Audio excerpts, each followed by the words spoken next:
que je pense que nous sommes aujourd'hui en effet en train de payer l'affaiblissement de la transmission culturelle et son remplacement par une vulgate globalisée qui affaiblit les spécificités locales. Or, la France avait inventé une certaine façon d'être au monde qui, moi, me plaisait, une certaine conception de la liberté, une certaine conception du savoir aussi, héritée de l'humanisme et des Lumières. Encore une fois, tout n'était pas parfait et ça n'était qu'un idéal, mais c'était un idéal que je trouvais intéressant. C'est cela qui est en train de disparaître et c'est en cela que je suis plutôt inquiète.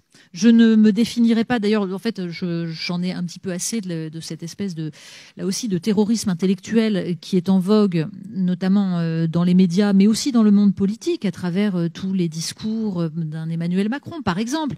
Cette idée qu'il faudrait absolument se définir comme optimiste et surtout pas pessimiste. Je ne supporte plus cette injonction à l'optimisme et je ne me définirai pas pour autant comme pessimiste parce que je pense que ce sont des, comment dire, des états d'esprit passifs.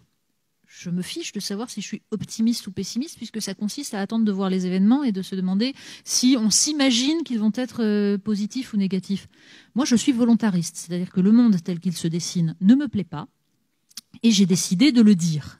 Et de le dire systématiquement face à ceux qui ne veulent pas l'entendre. Or, il me semble que il y a un problème spécifique aux médias qui est un problème de pression sociale.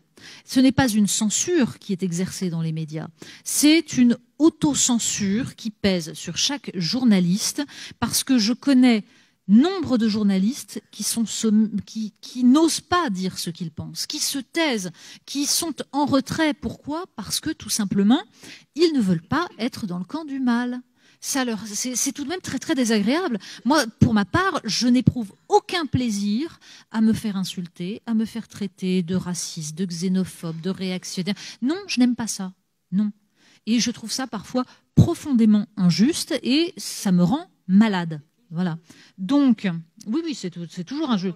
Non, mais j'aime qu'on m'accuse pour des idées que j'ai défendues, pas pour celles qui ne sont pas les miennes. Or, évidemment qu'il y a une habitude qui est celle de lire entre les lignes, c'est-à-dire, vous n'avez pas dit cela, mais vous le pensez quand même. Nous le savons. Bon.